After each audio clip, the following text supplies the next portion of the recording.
Doctor Mohammad ইউনূসের এই শাসন আপনার কাছে কেমন লাগতেছে? আলহামদুলিল্লাহ ভালো। ভালো লাগতেছে। এই ডাক্তার ইউনূস সাহেব আসিয়া যা করছে খুব আমরা খুব শান্তিতে আছি। ওনার এই শাসনে এমন কি ভালো জিনিস দেখেছেন যার কারণে ভালো বলছেন দেখি? দ্রব্যমূল্য সবকিছু নিয়ন্ত্রণে আছে, চাঁদাবাজি কম আছে, সবকিছুতে ঠিকঠাক আছে। দ্রব্যমূল্য নিয়ন্ত্রণে আছে প্লাস চাঁদাবাজি কম আছে। দর্শক, এটা কি ভাবা যা বিশ্বের শক্তিশালী 50টি দেশের মধ্যে বাংলাদেশের নাম? কিছুদিন আগেও তো আমরা 200 দেশের ভিতরে আমাদের নাম পড়েছিল সেই পিছনের দিকে 200 নাম্বারের থেকে 50-এর ভিতরে বাংলাদেশ চলে আসা 8 মাসের ডক্টর মোহাম্মদ ইউনূসের ক্যারিশমেটিতে এটা কি চিন্তা করতে পারেন যে আপনি বাংলাদেশের একজন নাগরিক যাদের নাম পৃথিবীর 200 দেশের পিছনে থাকতেন, আর সেখানে আপনি 50টি শক্তিশালী দেশের ভিতরে আপনার স্থান, আপনার সন্তান, আপনার ভবিষ্যৎ প্রজন্ম তারা কোথায় চলে গিয়েছে মাত্র 8 মাস সময়ে ডক্টর মোহাম্মদ ইউনূসের এই ক্যারিশমেটিতে? ভারতের প্রথম সারির গণমাধ্যম হিন্দুস্তান টাইমস বাংলা, তারা যে খবর দিয়েছে আমি নিজেও বাংলাদেশের কোনো গণমাধ্যমে এই খবর আমরা দেখি নাই। তবে জিনিসটা ভালো হবে যদি এরকম হয়, খারাপ না।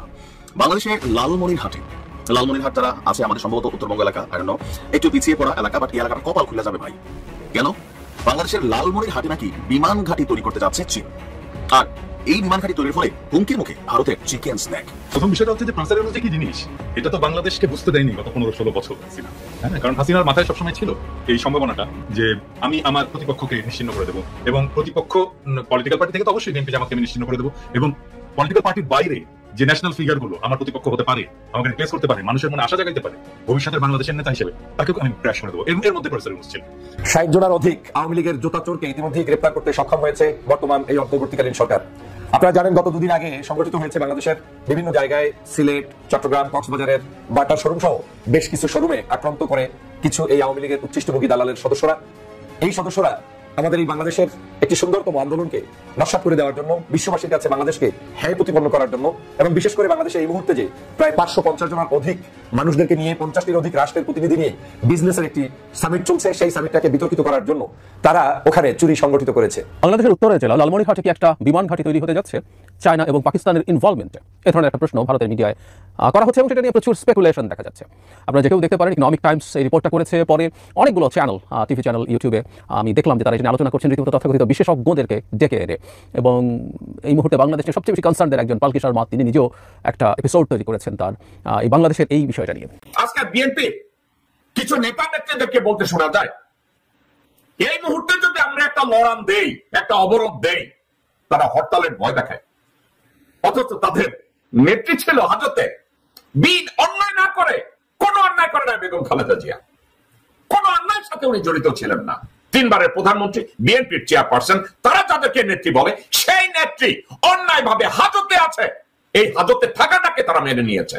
আসসালামু আলাইকুম দর্শক, নতুন একটা নিউজে আপনাকে স্বাগতম। প্রিয় দর্শক, তিস্তা প্রকল্পে চীন, ভারতের ঘুম হারাম, ডক্টর ইউনূসের মাস্টার স্ট্রোক, এবার পানিতে ডুববে ভারত। এদিকে ক্ষমতা গ্রহণের 8 মাসের মাথায় ডক্টর ইউনূসের নতুন চমক। চীনের সাহায্যে ডক্টর ইউনূসের ভারতের কলিজায় আঘাত করার ঘটনা প্রেক্ষাপট নিয়ে করা আমাদের আজকের ভিডিওটি অত্যন্ত গুরুত্বপূর্ণ। ভিডিওটি শুরু থেকে শেষ পর্যন্ত ধৈর্য সহকারে দেখে একটি লাইক দিয়ে সবাইকে শেয়ার করে দিন। আমাদের চ্যানেলে নতুন হলে চ্যানেলটি সাবস্ক্রাইব করে পাশে থাকা বেল আইকনে ক্লিক করে রাখুন। আমাদের ভিডিওটি আপনি বাংলাদেশের কোন জেলায় বসে দেখছেন বা শুনছেন সেটি অবশ্যই কমেন্ট বক্সে কমেন্ট করে জানিয়ে দিতে ভুলবেন না। চলুন আর কথা না বাড়িয়ে ভিডিওটিতে একটি লাইক দিয়ে ধারাবাহিকভাবে আজকের বিস্তারিত খবরগুলো দেখে আসি। আমরা ভারতকে যে দিয়েছি সেটা ভারত সারা জীবন মনে রাখবে।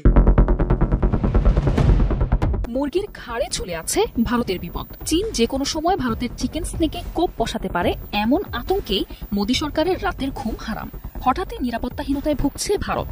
দুশ্চিন্তার ভাঁজ দেখা দিচ্ছে মোদীর কপালে। সম্প্রতি ঢাকার সঙ্গে বেইজিং এর ক্রমবর্ধমান ঘনিষ্ঠতা ভারতের এই আতঙ্ক যেন আরও বাড়িয়ে দিয়েছে। তাই উত্তর পূর্ব ভারতের 7টি রাজ্যের শিলিগুড়ি করিডোর বা চিকেন স্নেক অঞ্চলে সেনা উপস্থিতি বাড়িয়েছে ভারত। বাংলাদেশের উন্নয়নের এক অন্যতম অংশীদার চীন। বাংলাদেশের প্রধান উপদেষ্টা ডক্টর মোহাম্মদ ইউনূস চীন সফরে তিস্তা নদী প্রকল্পের সহায়তার আশ্বাস পেয়েছেন। এদিকে দীর্ঘ সময়ে তিস্তাকে ঘিরে বিগত সরকারের নানা রকম রাজনীতি, তিস্তার উপর ভারতের অবিচার, তিস্তাকে নিয়ে বাংলাদেশের খামখেয়ালিপনা, এসবই গোটা জাতি দেখেছে। তিস্তা পাড়ের মানুষের কষ্ট কোনোদিন মূল্যই পায়নি ভারতের কাছে, বরং বারবার প্রতিশ্রুতির নামে ধোঁকা দিয়েছে প্রতিবেশী দেশটি। এবার তিস্তা পাড়ের মানুষের কষ্ট ঘোচাতে কোমর বেঁধে উঠে পড়ে লেগেছেন প্রধান উপদেষ্টা ডক্টর মোহাম্মদ ইউনূস। এই অভিযানে তার সঙ্গী হতে পারে শি জিনপিং এর চীন। এই নদীকে ঘিরে উত্তরবঙ্গের মানুষের বহুদিনের দুর্দশা লাঘবে তিস্তা মহাপরিকল্পনা বাস্তবায়নে চীনের হাত ধরতে চাচ্ছে বাংলাদেশ। এদিকে এই পরিকল্পনার অংশ হতে প্রধান উপদেষ্টার চীন সফরেই আগ্রহ দেখিয়েছে শি জিনপিং এর সরকার। আর এতে চিকেন স্নেকের কাছাকাছি রংপুর অঞ্চলে চীনের সম্ভাব্য উপস্থিতিকে ঘিরে এখন শঙ্কা আর দুশ্চিন্তা ভর করছে নরেন্দ্র মোদীর কপালে। বাংলাদেশ ভারতের আন্তর্জাতিক নদী তিস্তার পানি বন্টন নিয়ে দুই দেশের বিরোধ বহুদিনের। সিকিম থেকে উৎপন্ন হয়ে পশ্চিমবঙ্গ দিয়ে প্রবেশ করা এই নদী বাংলাদেশের উত্তরবঙ্গের 2 কোটি মানুষের লাইফলাইন হিসেবে পরিচিত। তবে বাঁধ দিয়ে সেচের পানি আটকে রেখে জলবিদ্যুৎ উৎপাদন কেন্দ্র স্থাপনের মাধ্যমে ভারত এই নদীর পানি আটকে রাখে। কৃষি আর সেচের বড় ভূমিকা রাখা এই নদীর পানি সময় মতো না পাওয়ায় বাংলাদেশের তিস্তা পাড়ের মানুষ বঞ্চিত হয় মহামূল্যবান ফসল থেকে।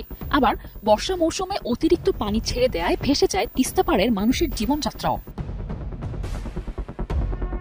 তিস্তা নিয়ে এই ভোগান্তি দূর করতে বহুদিন ধরে মহাপরিকল্পনা নিয়ে কথা চলছে। এই প্রকল্প বাস্তবায়নে শুরু থেকেই ব্যাপক আগ্রহ দেখিয়ে আসছে চীন।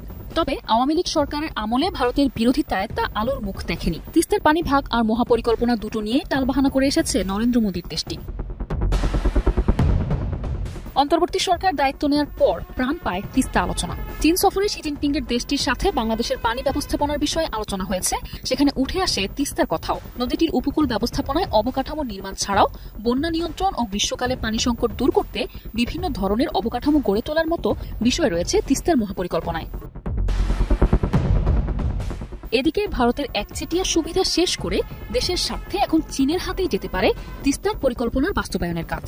এ নিয়ে এখন রীতিমতো ঘুম উড়ে গেছে ভারত সরকারের। অপরদিকে নরেন্দ্র মোদী এখন সব দিক থেকেই বিপদে। একে একে পর্যটন, কেনাকাটায় আর চিকিৎসায় বাংলাদেশিদের হারিয়ে বিরাট লসে আছে মোদীর দেশ। এর সাথে এবার যোগ হলো তিস্তার বিষয়টিও। ডক্টর ইউনূসের যে সাফল্যগুলো ইতিমধ্যে আমরা দেখছি, সেই বিষয়টা নিয়ে আমার মনে হয় আপনি যদি সূচনা করেন ভালো হয়। না, প্রথম বিষয়টা হচ্ছে যে প্রফেসর ইউনূস কি জিনিস, এটা তো বাংলাদেশকে বুঝতে দেয়নি গত 15-16 বছর হাসিনা। হ্যাঁ, কারণ হাসিনার মাথায় সবসময় ছিল এই সম্ভাবনাটা যে আমি আমার প্রতিপক্ষকে নিশ্চিহ্ন করে দেবো, এবং প্রতিপক্ষ পলিটিক্যাল পার্টি থেকে তো অবশ্যই বিএনপি জামাতকে আমি নিশ্চিহ্ন করে দেবো, এবং পলিটিক্যাল পার্টির বাইরে যে ন্যাশনাল ফিগার গুলো আমার প্রতিপক্ষ হতে পারে, আমাকে রিপ্লেস করতে পারে, মানুষের মনে আশা জাগাইতে পারে ভবিষ্যতের বাংলাদেশের নেতা হিসেবে, তাকেও আমি ক্র্যাশ করে দেবো। এর মধ্যে প্রফেসর ইউনূস ছিল, এবং প্রফেসর ইউনূসকে বাংলাদেশ কাজে লাগাতে পারেনি। এটা একদমই পারেনি বাংলাদেশ কাজে লাগাতে, তাকে অন্য দেশ কাজে লাগছে। পৃথিবীর সব দেশ তাকে কাজে লাগাইছে, পৃথিবীর সব দেশে তার মেধা দক্ষতা এটা কাজে লাগছে, পৃথিবীর সব দেশে সে সেলিব্রেটেড। এইরকম ফিগার বাংলাদেশের ইতিহাসে আগামী 50-100 বছরে আসবে কিনা এটা আমার সন্দেহ আছে। মানে আমি অবশ্য ভবিষ্যৎ নিয়ে এত বড় ইয়ে করতে চাই না, কারণ আমরা ডেফিনেটলি আমরা প্রত্যাশা করি যে প্রফেসর ইউনূসের যোগ্যতাকেও ছাড়িয়ে যাক আমাদের আগামী প্রজন্ম। কিন্তু আমরা তো ধরেন জিয়াউর রহমানের পরে এত বড় কারিশম্যাটিক লিডার আমরা বাংলাদেশে পাইনি। নট ইভেন শেখ মুজিবও এই লেভেলের কারিশম্যাটিক লিডার ছিল। তো এই জায়গাটা এসে উনি কাজ করার সুযোগ পাইছেন অনেক বেশি বয়সে। আমাদের সবার মনেই একটা আশঙ্কা ছিল যে এই বয়সে উনি কেমন সময় দিতে পারবেন, কেমন পারফর্ম করবেন, ওনার সেই উদ্যমটা আছে কিনা। কিন্তু এটাকে উনি পিছনে ফেলে দিয়েছেন। উনি একেবারে তরুণদের মতোই একই গতিতে উনি দৌড়ে যাচ্ছেন, এবং মাত্র 8 মাস। আজকের ভিডিওতে আমি বলছি যে প্রফেসর ইউনূস যেদিন ঈদের মাঠে হাতে যারা ছুঁতে পারছে, তারা সবাই বলছে স্যার 5 বছর। কেন সবাই এরকম আহ্বান জানাচ্ছে, আকুতি জানাচ্ছে? কারণ এই একটা মানুষ অনেকদিন পর মানুষকে মানুষের মর্যাদা দিতে পারছে। হ্যাঁ, এটাই ইম্পর্টেন্ট। হ্যাঁ, এটাই ইম্পর্টেন্ট। এবং এই জায়গাটায় যে প্রফেসর ইউনূস যে স্ট্যান্ডার্ড সেট করে দিয়ে যাচ্ছে আমাদের ভবিষ্যৎ রাষ্ট্রনেতাদের জন্য, ভবিষ্যৎ শাসকের জন্য, এই স্ট্যান্ডার্ডটা অ্যাচিভ করতেই হবে, এবং এটা খুব ইম্পর্টেন্ট। স্যার যতদিনই থাকেন, স্যার সামনে ডিসেম্বর ইলেকশন দিয়ে চলে যান বা সামনে জুন ইলেকশন দিয়ে চলে যান, হোয়াটএভার, যে যতদিনই থাকেন উনি যে স্ট্যান্ডার্ডটা সেট করে দিয়ে যাচ্ছেন, এটাই বাংলাদেশের শাসনের স্ট্যান্ডার্ড, এটাই বাংলাদেশের রাষ্ট্রনেতার স্ট্যান্ডার্ড হয়ে থাকবে। এবং এখানেই এই পুরনো রাজনীতিবিদদের আতঙ্ক, ভয় যে আমরা তো আসলে পারবো না এটা করতে, আমাদের এই মেধা, এই যোগ্যতা, এই ভিশন এটা তো নাই। সেই জন্যই যত কম ছোট করা যায় ওনার শাসনকালটাকে, এবং যত তাড়াতাড়ি ওনাকে ডিসক্রেডিট করে বের করে দেওয়া যায়, এই চেষ্টা হয়েছে। এবং এটা সম্ভব হবে না এই কারণে যে বাংলাদেশের মানুষ প্রফেসর ইউনূসের পাশে দাঁড়িয়েছে, একটা বিশাল প্রাচীর হয়ে ওনার পাশে দাঁড়িয়েছে। এবং উনি বিপ্লবের কেউ ছিলেন না, কিন্তু উনি বিপ্লবে পার্টিসিপেট করেননি। হ্যাঁ, উনি এমনকি বিপ্লবের সময় দেশেও ছিলেন না, কিন্তু উনি বিপ্লবের আইকন হয়ে উঠছে। এটা একটা অসাধারণ বিষয়। হ্যাঁ, আমি এটাকে তুলনা করতে চাই খোমেনির সাথে। খোমেনিও প্যারিসে ছিলেন ওই সময়, এবং প্যারিস থেকে দেশে ফিরে গেলেন। হ্যাঁ, তো সেই প্রত্যাবর্তনের পর খোমেনি যে ফিগার হয়ে উঠেছিলেন ইরানে, প্রফেসর ইউনূস ঠিক একই লেভেলের ফিগার হয়ে উঠেছেন। এবং আমি আশা করি যে দুইটা জিনিস আসিয়ে আছে। সেটা হচ্ছে যে এক, যেখানে আমি মনে করি যে যেখানে আনকম্প্রোমাইজিং প্রফেসর ইউনূস, সেটা হচ্ছে শেখ হাসিনা এবং আওয়ামী লীগের বিচার, এবং 2 নাম্বার হচ্ছে যে ভারতের সামনে মাথা উঁচু করে দাঁড়ানো। এবং এই জিনিসটা আমরা চাই যে এটা প্রফেসর ইউনূস যেটা করেছেন, মিটিং এ যা বলেছেন, আমরা তো দেখেছি মোদির সাথে মিটিং এ কি বলেছেন। হ্যাঁ, এবং এই জিনিসটা অব্যাহত থাকলে বাংলাদেশের মানুষ ওনাকে আর কখনোই ছাড়তে চাইবে না। 60 জনের অধিক আওয়ামী লীগের জোতাচোরকে ইতিমধ্যেই গ্রেপ্তার করতে সক্ষম হয়েছে বর্তমান এই অন্তর্বর্তীকালীন সরকার। আপনারা জানেন গত 2 দিন আগে সংগঠিত হয়েছে বাংলাদেশের বিভিন্ন জায়গায় সিলেট, চট্টগ্রাম, কক্সবাজারের বাটার শোরুম সহ বেশ কিছু শোরুমে আক্রান্ত করে কিছু এই আওয়ামী লীগের উচ্ছিষ্টভোগী দালালের সদস্যরা। এই সদস্যরা আমাদের এই বাংলাদেশের একটি সুন্দরতম আন্দোলনকে নস্যাৎ করে দেওয়ার জন্য, বিশ্ববাসীর কাছে বাংলাদেশকে হ্যায় প্রতিপন্ন করার জন্য, এবং বিশেষ করে বাংলাদেশে এই মুহূর্তে যে প্রায় 550 জনের অধিক মানুষদেরকে নিয়ে 50টির অধিক রাষ্ট্রের প্রতিনিধি নিয়ে বিজনেসের একটি সামিট চলছে, সেই সামিটটাকে বিতর্কিত করার জন্য তারা ওখানে চুরি সংগঠিত করেছে। এবং এই চোরগুলোকে ইতিমধ্যে সরকার কঠোর হস্তে দমনের জন্য তারা কিন্তু মাঠে নেমেছে। তাদের জন্য যে কোনো মূল্যে জিরো টলারেন্স নীতি নিয়ে তাদেরকে গ্রেপ্তারের জন্য অভিযান অব্যাহত রাখছে এবং এখন পর্যন্ত সফলতার সাথে 60 থেকে 70 জনের মতো মানুষদেরকে তারা গ্রেপ্তার করতে সক্ষম হয়েছে। আপনারা জানেন, তারা বলেছেন যে সবাইকে একে একে গ্রেপ্তার করা হবে, কাউকে বাদ দেওয়া হবে না। এই গ্রেপ্তারকৃত লোকগুলো অধিকাংশই হচ্ছে আওয়ামী লীগের, ছাত্রলীগের, যুবলীগের, যারা শেখ হাসিনার হয়ে বাংলাদেশে অশান্তি সৃষ্টি করতে চায়, যারা ফেসিবাদের দোসর হয়ে বাংলাদেশে আবার একটি অরাজকতা তৈরি করতে চায়। আমি সবসময় যে কথাটা বলি যে বাংলাদেশে যে কোনো আন্দোলন হলে সেই আন্দোলনের ব্যাপারে আপনাকে সতর্ক থাকতে হবে। এই আন্দোলনের মধ্যেই সব আওয়ামী লীগ ঢুকে যাচ্ছে। তাবলিগ জামাতে যে মানুষগুলো মৃত্যুবরণ করেছে 4 জন, আপনার কি মনে হয় যে কোনো একজন ভদ্র মানুষ যিনি দিন ইসলাম ফলো করেন, নামাজ কালাম পড়েন, জান্নাতে যাওয়ার জন্য তিনি কাউকে খুন করবে, সে জান্নাতে যাবে খুন করে? এটা কখনো ভাবতে পারেন না। আমি তখনও বলেছিলাম ওই হত্যাযজ্ঞটি সংগঠিত হয়েছে ওই জায়গাটার বিশেষ কিছু আপনার সমস্যা সৃষ্টি হওয়ার সুযোগটাকে ব্যবহার করে, ধরেন অন্তর্কন্দনকে যখন জানতে পেরেছে সেই সুযোগটাকে ব্যবহার করে আওয়ামী লীগের লোকেরা, পার্শ্ববর্তী দেশের কিছু এজেন্সির লোকেরা এই অপকর্মটি করেছে। না হয় ঘুমন্ত মানুষদের উপর আক্রমণ করে এরকম মানুষদেরকে হত্যা করা যায় না। ঠিক একই উপায় বাংলাদেশের যে ব্যানারেই আপনি আন্দোলন করেন না কেন, যেমন গত 2 দিন আগের আন্দোলনটি ছিল একটি সুন্দর আন্দোলন, যে আন্দোলনের সারা বাংলাদেশের শিল্পী, সাহিত্যিক, কবি, সাংবাদিক, আলেম, ওলামা, পীর, মাশায়েখ, ইসলামিক, অন ইসলামিক, মানে এক বাক্যে যাদের হিউম্যানিটি আছে, একটু হলেও যারা মানুষের মানবতা বোধের প্রতি সম্মান জানায়, মানুষত্ব আছে, তারা কিন্তু সেই আন্দোলনটায় সমর্থন জানিয়েছে এবং আন্দোলন সফল করেছে। এই সফলতার মধ্যে এই যে বড় একটি সফলতা, সেটার মধ্যে কে এমন প্রবেশ করলো, কারা এসে এটাকে আবার কলঙ্কিত করলো, সেটা তো আজকে বাংলাদেশের মানুষকে বুঝতে হবে। যেখানে এই আন্দোলনের বিরোধিতা করে একজন শিক্ষিকা, সম্ভবত ডেফিডেল ইউনিভার্সিটির জার্নালিজমের একজন শিক্ষক, তিনি ক্লাসের অ্যাটেন্ডেন্সের মানে উপস্থিত না থাকলে 1 দিন নয় 2 দিন অ্যাবসেন্স দিবেন, এরকম করে 2টো করে অ্যাবসেন্স দেওয়ার তিনি একটি পোস্ট করেছিলেন। যদিও সেই পোস্টের উপরে তিনি পরবর্তীতে ব্যাখ্যা দিয়েছেন, ক্ষমা চেয়েছেন এবং তিনি বুঝাতে চাচ্ছেন যে আমার এই পোস্টটি আসলে আমি ধারণা করি নাই যে সারা পৃথিবীতে এরকম একটি আন্দোলন হবে। আমার জায়গাটা ছিল মনে করেছি ছেলেরা হয়তো কোনো একটা আঞ্চলিক কোনো একটি বিষয় নিয়ে কথা বলছে, বিশেষ ব্যাখ্যা তিনি দিয়েছেন। কিন্তু এই ব্যাখ্যার পরেও এবং তিনি ক্ষমাও চেয়েছেন। আমি উভয়টাকেই সম্মান জানাই। একদিকে তার প্রতি যে তাকে যে বহিষ্কার করেছে সেটা যেমন একটি বাংলাদেশের এই শিক্ষা ব্যবস্থায় সেই জায়গায় আমাদের মানবতার পক্ষে যে একটি অবস্থান বিশ্ববিদ্যালয় কর্তৃপক্ষের, সেটাকে যেমন সম্মান জানাই। যেই ভদ্রমহিলা এই সমস্যায় পড়েছে তাকে তিনি যে ব্যাখ্যা দিয়েছেন সেটাকে আমি শ্রদ্ধা জানাই। কিন্তু আমি যেটা বুঝাতে চাই যে একজন ভদ্রমহিলার চাকরি চলে গিয়েছে যেখানে, যে মানবতার বিপক্ষে তার অবস্থান, এটাই মিডিয়ায় প্রচার হয়েছে, এটাই বাস্তবতা যে তিনি কেন অ্যাটেন্ডেন্সের বিষয়টা সামনে নিয়ে আসলেন। তার মানে তাকে নিয়ে পূর্ণ তদন্ত না হওয়া পর্যন্ত তাকে অবশ্যই বিশ্ববিদ্যালয় কর্তৃপক্ষ দূরে রেখে বিশ্ববিদ্যালয়ের সম্মান রক্ষা করেছেন। সেই জায়গায় সেই রকম একটি পরিস্থিতিতে কতটা আবেগের একটি সুন্দর অনুষ্ঠান, সেই অনুষ্ঠানটাকে নস্যাৎ করার জন্য কারা এরকম বাটার দোকানে, কারা এরকম শোরুমগুলোতে আক্রমণ করে জুতা নিল এবং সেই জুতাগুলো কি কারণে আবার ফেসবুকে দিয়ে বিক্রি করতে আসলো, কাদের এই হীন উদ্দেশ্য, কি তাদের পরিচয়, কেন তারা এটা করবে? আপনার কাছে কি বিশ্বাস হয় কোনো একজন পরহেজগার, ভালো, যার সামান্যতম জ্ঞান আছে, ন্যূনতম তার ভিতরে দেশপ্রেম আছে কিংবা ঈমান আছে, সেই অপকর্ম করতে পারে? প্রোটেস্ট আর চোর এক জিনিস নয়। চুরি করার জন্য আপনাকে এই দিন ডাকা হয় নাই। তা আমি সরকারকে এই জন্য ধন্যবাদ জানাই। ইতিমধ্যে অধিকাংশ আওয়ামী লীগ, ছাত্রলীগের লোকদেরকে আপনারা শনাক্ত করে 60 জনের মতো তার বেশি মানুষদেরকে গ্রেপ্তার করেছেন এবং এই ভিডিওর পরবর্তী সময় হয়তো এটা 100 হয়ে যাবে, 200 হয়ে যাবে, হতে পারে। কিন্তু এই মানুষগুলোকে যাদেরকে গ্রেপ্তার করেছেন এবং করবেন, আপনাদের প্রতি আমি কৃতজ্ঞতা জানাই। বাংলাদেশে আইনের শাসন আছে, এটা প্রতিষ্ঠা করতে হবে। আমরা নিউট্রাল জায়গা থেকে মানুষের উপরে জুলুম করতে চাই না, ঠিক আছে, কিন্তু জুলুম করতে চাবো না বলে কেউ অনিরাপদ থাকবে সেটা তো হতে পারে না। আপনাকে কঠোর হতেই হবে। এবং বাংলাদেশের এখন থেকে যে কোনো আয়োজনে, আপনি যেখানেই যে আয়োজন করেন না কেন, সকল আয়োজনের প্রথম কাজটা থাকবে আপনার শত্রু এখানে প্রবেশ করবে, তাকে সবার আগে প্রোটেস্ট করতে হবে, মোকাবেলা করতে হবে। আওয়ামী লীগ এখন একটা মাস্টার প্ল্যান নিয়ে মাঠে নেমেছে। সেটা হচ্ছে তারা যখন দেখেছে যে ডক্টর মোহাম্মদ ইউনূসের আভিজাত্য, তার যে বৈশিষ্ট্য, বিশ্বে তার যে অবদান, এই জায়গায় তাকে আর এখন মেলান করে দেওয়া যাবে না। তাকে ধ্বংস করার কোনো রাস্তা নেই। আর তাকে ধ্বংস না করতে পারলে বাংলাদেশে ওদের কোনো ষড়যন্ত্র আর বাস্তবায়ন হচ্ছে না। যে কারণে এখন কিন্তু আওয়ামী লীগের এখন আর বিএনপি, জামাত, হেফাজত নিয়ে টেনশন নাই। টেনশন একটাই, ডক্টর মোহাম্মদ ইউনূসকে নিয়ে। অর্থাৎ ডক্টর মোহাম্মদ ইউনূসকে যে কোনো মূল্যে বিতর্কিত করতে পারতে ব্যর্থ হওয়ার কারণে তারা নতুন করে সুযোগ করছে এরকম চুরি করবে, মানুষকে বিরক্ত করে তুলবে। মানে মানুষ যখন দেখবে যে আরে আমার দোকান শেষ, আমার গাড়ি শেষ, আমার পরিবার শেষ, দেখবেন প্রত্যেকটি মানুষই তার ব্যক্তিগত রুটি রুজির প্রতি দুর্বল থাকে। আপনি যত বড়ই ইমানের কথা বলেন না কেন, যদি আপনি কোনো একজন ড্রাইভারের গাড়ির চাকাটা ফুটো করে দেন, তার ইমানটা তখন আর থাকে না। যায় যে না, কিসের মিছিল, আমার গাড়ি নাই, আমার গ্লাস নাই, আমার ঘর নাই। আওয়ামী লীগ এই জায়গাটা পছন্দ করে ফেলেছে। আওয়ামী লীগ ধরে নিয়েছে যে এখন এই ধরনের যে কোনো আন্দোলনই বিতর্কিত করতে তারা এই অপকর্মের মধ্যে নিমজ্জিত হয়ে দেশটাকে অশান্ত করে ফেলবে। এবং সে কারণেই এই চোরের জাত, এই চোরের গোষ্ঠী চোর, আগেও শেখ হাসিনা থাকতে চুরি করেছে হাজার কোটি টাকা। এখন তো হাসিনা নাই, আম্মা জান চলে গিয়েছে। এখন আম্মা জান চলে যাওয়ার কারণে এই জুতার খনি চুরি করতে বসেছে। বাটা জুতার শোরুম পর্যন্ত এদের একটু লজ্জা হয় না, এদের একটু শরম হয় না, এদের একটু হায়া হয় না। এত নির্লজ্জ কিভাবে মানুষ থাকে ভাবা যায়? মানে ভারতের প্রথম সারির গণমাধ্যম হিন্দুস্তান টাইমস বাংলা, তারা যে খবর দিয়েছে, আমি নিজেও বাংলাদেশের কোনো গণমাধ্যমে এই খবর আমরা দেখি নাই। তবে জিনিসটা ভালো হবে যদি এরকম হয়, খারাপ না। বাংলাদেশের লালমনিরহাটে, লালমনিরহাট তারা আছে আমাদের সম্ভবত উত্তরবঙ্গ এলাকা, আই ডোন্ট নো, একটু পিছিয়ে পড়া এলাকা, বাট এই এলাকাটা কপাল খুলে যাবে ভাই। কেন? বাংলাদেশের লালমনিরহাটে নাকি বিমান ঘাঁটি তৈরি করতে যাচ্ছে চীন। আর এই বিমান ঘাঁটি তৈরির ফলে হুমকির মুখে ভারতের চিকেন স্ন্যাক। সম্ভবত ভারত এই জিনিসটাকে খুব সিরিয়াসলি নিয়েছে। কেন গেল কয়েকদিন আগে ডক্টর মোহাম্মদ ইউনূসের এক বক্তব্যকে কেন্দ্র করে আমরা দেখলাম যে চিকেন স্নেক এরিয়াতে আপনি খেয়াল থাকার কথা যে ভারতের সেনাবাহিনী ভারী অস্ত্রশস্ত্র মোতায়েন করেছে, অতিরিক্ত সেনা রিজার্ভ ফোর্স, আকাশ প্রতিরক্ষা সিস্টেম এমন কিছু নাই যেটা তারা সেখানে মোতায়েন করে নেই। তার মানে আমরা ডক্টর মোহাম্মদ ইউনূসের কথার পরপরই এখানে অনেক কিছু নাড়াচাড়া শুরু হয়েছে। ডক্টর মোহাম্মদ ইউনূসের চীন সফরের পরপরই ভারতের বিভিন্ন গণমাধ্যম নানান ধরনের তথ্য প্রকাশ করছে। কেন বাংলাদেশের লালমনিরহাট ভারতের জন্য ঝামেলা? এবার বলি, বাংলাদেশের লালমনিরহাট জেলা ভারতের চিকেন স্নেক এলাকার সাথে সংযুক্ত। বাংলাদেশের এই লালমনিরহাট জেলা পশ্চিমবঙ্গের কোচবিহার এবং জলপাইগুড়ি যে জেলা আছে সেটার সাথে কাছাকাছি লেভেলে অবস্থিত। এই আবহে কৌশলগত দৃষ্টিভঙ্গি থেকে বিষয়টি অত্যন্ত আপনার সংবেদনশীল। বাংলাদেশের লালমনিরহাট জেলায় একটি বিমান ঘাঁটি নির্মাণ করছে চীন, এমনই দাবি করা হয়েছে লাইভ হিন্দুস্তানের রিপোর্টে।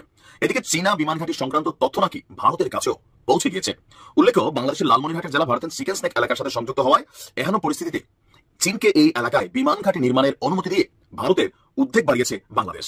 সম্প্রতি চীন সফরে গিয়েছিলেন doctor Mohammad Yunus. Economic Times report অনুযায়ী সেই সময় চীনকে এই বিমান ঘাঁটি তৈরির অনুমতি দিয়ে এসে তিনি থাকতে পারেন, তবে এই প্রকল্প নিয়ে দুই দেশের আলোচনার মধ্যে কোন রকম উল্লেখ সরকারি নথিতে নেই। এদিকে এই চীন সফরকালে উত্তর পূর্ব ভারত নিয়ে একটা মন্তব্য করেছিলেন ডক্টর মোহাম্মদ ইউনূস। রিপোর্ট অনুযায়ী চীন সফরে উত্তর পূর্ব ভারতের 7 রাজ্যকে নিয়ে বিতর্কিত মন্তব্য করেছেন ডক্টর ইউনূস। ওই যে আপনার 7 সিস্টার্স নিয়ে তেনার যে বক্তব্য, এই বক্তব্য থেকে এখানে আসছে। এদিকে বাংলাদেশের দ্বিতীয় বৃহত্তম বন্দর মোংলায় উন্নয়ন প্রকল্পেরও বরাদ্দ পেয়েছে চীন। এজন্য নৌপরিবহন মন্ত্রণালয়ের সাথে মোংলা বন্দর কর্তৃপক্ষের কমার্শিয়াল এগ্রিমেন্ট স্বাক্ষরিত হয়েছে। China civil engineering construction corporation এই বন্দর সম্প্রসারণের দায়িত্বে থাকবে। এর আগে ছিল এই বন্দর উন্নয়নের দায়িত্বে ভারতীয় এক সংস্থা, তবে 24 সালে সেই সংস্থা সরে আসে এই প্রকল্প থেকে। এখন সেই সুযোগ কাজে লাগাচ্ছে চীনা সংস্থা। তবে আমরা এতটুকু শুনছি কানে কানে বা লোকমুখে চীন থেকে সম্ভবত 10টি অত্যাধুনিক প্রযুক্তির যুদ্ধ বিমান ক্রয় করে এসেছে বাংলাদেশ। এটা কেন করছে আমরা বুঝতেই পারছেন। আর ভারতের গণমাধ্যমের এই খবরগুলো আসলে কতটুকু যৌক্তিক অথবা কতটুকু সঠিক হইতেও পারে, কারণ ভারতের সবচেয়ে বড় হেডেক হচ্ছে চীন। চীন প্রতিকায়কে কি করে, আর বাংলাদেশের এই বর্তমান ইন্টারিম সরকার কোথায় কি করছে, আমাদের থেকে বাংলাদেশের জনগণের থেকে বেশি কনসার্ন ভারতের গোয়েন্দা সংস্থাগুলো। যদি হয় খারাপ না, পৃথিবীর বিভিন্ন দেশে বিভিন্ন জাতির বিভিন্ন দেশের বিমান ঘাঁটি আছে, তবে চীনের এই বিমান ঘাঁটি আমাদের জন্য কতটুকু কল্যাণকর হবে সেটাও কথা। তবে আমার ধারণা ডক্টর মোহাম্মদ ইউনূস এই সিদ্ধান্ত নেন নাই, কারণ এটা দেশ এবং জনগণ এটাতে রিয়েকশন দিবে। কারণ আমাদের দেশে কোনো দেশে বিমান ঘাঁটি থাকুক সেটা আমরা এমনিও চাই না। অন্য দেশে খেলার পাত্র, আপনি ইরাক, সিরিয়া, লেবানন এগুলো নমুনা দেখছেন না, নাই হয়ে যায়। একদিকে আমেরিকা ঘাঁটি, আরেকদিকে রাশিয়া, আরেকদিকে ইরান, আরেকদিকে অমুক তমুক, আরেকদিকে ইসরায়েল। প্রিয় দর্শক, এটা কি ভাবা যা বিশ্বের শক্তিশালী 50টি দেশের মধ্যে বাংলাদেশের নাম? কিছুদিন আগেও তো আমরা 200 দেশের ভিতরে আমাদের নাম পড়েছিল সেই পিছনের দিকে। 200 নাম্বারের থেকে 50-এর ভিতরে বাংলাদেশ চলে আসা 8 মাসের ডক্টর মোহাম্মদ ইউনূসের ক্যারিশমেটিতে এটা কি চিন্তা করতে পারেন যে আপনি বাংলাদেশের একজন নাগরিক যাদের নাম পৃথিবীর 200 দেশের পিছনে থাকতেন, আর সেখানে আপনি 50টি শক্তিশালী দেশের ভিতরে আপনার স্থান, আপনার সন্তান, আপনার ভবিষ্যৎ প্রজন্ম তারা কোথায় চলে গিয়েছে মাত্র 8 মাস সময়ে ডক্টর মোহাম্মদ ইউনূসের এই ক্যারিশমেটিতে, এই সোনার বাংলা? যদি 8 মাসের সাথে 16 মাস যুক্ত হয়, আরো যদি কিছুদিন যুক্ত হয়, তাহলে কি হবে? 3 আর 24 মাস, 2 বছর যদি ডক্টর মোহাম্মদ ইউনূস রাষ্ট্র ক্ষমতা থাকে, তাহলে রাষ্ট্রের চেহারা কোথায় গিয়ে দাঁড়াবে? আজকে বাংলাদেশে বিশ্বের সকল অর্থনীতি এনে যেন ঢেলে দেওয়ার জন্য চেষ্টা করছে। বাংলাদেশের সব জায়গায় ব্যবসা বাণিজ্য করার জন্য বিশ্ব ব্যবসায়ীরা এসে ঢাকা, নারায়ণগঞ্জ, চট্টগ্রাম সব জায়গায় তারা পরিদর্শন করছেন। একই দিনে এত দেশের এতগুলা বিজনেসম্যান বাংলাদেশে আমন্ত্রণ জানাতে পেরেছেন ডক্টর মোহাম্মদ ইউনূস, এবং তারা মিলিয়ন নয় বিলিয়ন ডলার বিনিয়োগের কথা এবং চুক্তি অলরেডি করে গিয়ে ফেলেছেন বাংলাদেশের সরকারের সাথে। প্রিয় দর্শক, আমরা এই কিভাবে 50টি দেশের শীর্ষে 50টি দেশের মধ্যে আমরা চলে গেলাম, এই বিষয়ে আজকে আমি পত্রিকা থেকে নিউজটা পড়ে শোনাচ্ছি। কোন বিবেচনায় বিশ্বের শক্তিশালী 50 দেশের তালিকায় বাংলাদেশ? বিশ্বের শক্তিশালী 50 দেশের তালিকায় স্থান পেয়েছেন বাংলাদেশ। তালিকায় প্রতিবেশী দেশগুলির মধ্যে ভারত ছাড়া অন্য কোনো দেশ স্থান পায়নি। 6টি বৈশিষ্ট্যের বিবেচনায় এই তালিকা প্রকাশ করা হয়। 6টি বৈশিষ্ট্য থাকলে ওই বিবেচনায় এই তালিকাটি তৈরি করা হয়। যুক্তরাষ্ট্র ভিত্তিক সংবাদ মাধ্যম ইউএস নিউজ বিশ্বের শক্তিশালী দেশের তালিকায় প্রকাশ করেছে। এতে 47তম অবস্থানে রয়েছে বাংলাদেশ। তালিকার শীর্ষে রয়েছে যুক্তরাষ্ট্র, এরপর চীন, রাশিয়া, যুক্তরাজ্য, জার্মানি, অন্যান্যরা রয়েছে। পত্রিকায় জানিয়েছে, বৈশ্বিক নীতি নির্ধারণী পর্যায়ে থাকা এই নিয়মিত সংবাদের শিরোনাম হওয়া অর্থনীতিতে জোরালো ভূমিকা রাখার বিষয়ে বিবেচনা করে তা তালিকা প্রকাশ করা হয়। তালিকায় দক্ষিণ এশিয়ার মধ্যে ভারত বাংলাদেশের চেয়ে এগিয়ে রয়েছে। এ তালিকায় পাকিস্তান কিংবা ভুটান, মালদ্বীপের মতো দেশ কোনো স্থান পায় নাই। ইউএস নিউজ জানিয়েছে, বিশ্বের এমন কিছু দেশ রয়েছে যারা প্রতিনিয়ত আন্তর্জাতিক শিরোনামে উঠে আসে, বৈশ্বিক নীতি নির্ধারণের আলোচনায় স্থান পায় এবং আন্তর্জাতিক অর্থনীতির ধারা নির্ধারণ করে। এ দেশগুলো পররাষ্ট্রনীতি, সামরিক বাজেট এবং কূটনৈতিক অঙ্গীকারের উপর নজর রাখে গোটা বিশ্ব। এদের শক্তিশালী আন্তর্জাতিক মহলে কখনো আস্থা, কখনো ভয়ের জন্ম দেয়। মূলত এই দেশগুলো বিশ্বমঞ্চে নিজেদের শক্তি এবং প্রভাব বলয় রেখেছে। পাওয়ার সাব র্যাঙ্কিং অনুযায়ী একটি দেশের ক্ষমতা নির্ধারণে ছয়টি বৈশিষ্ট্য সমানভাবে বিবেচনা করা হয়। এই 6টি বৈশিষ্ট্য নিয়ে তারা লিখেছে যা এগুলো হলো বিশ্ব নেতৃত্বে ভূমিকা। 1 নাম্বার, বিশ্ব নেতৃত্বে ভূমিকা রাখার মতো যোগ্যতম দেশ বাংলাদেশ। কি কারণে হয়েছে, কার কারণে হয়েছে আমরা এখন বুঝতে পেরেছি। দ্বিতীয় হলো অর্থনৈতিক প্রভাব, বাংলাদেশের অর্থনৈতিক প্রভাব, অর্থনীতিতে বাংলাদেশ এগিয়ে যাচ্ছে। এই দুটোটাই ডক্টর মোহাম্মদ ইউনূসের যোগ্যতা। এরপরে আমরা দেখি আর কি কি রেখেছে শক্তিশালী রপ্তানি খাত, বাংলাদেশের ঔষধ, গার্মেন্টস সহ আমাদের শক্তিশালী রপ্তানি খাত রয়েছে।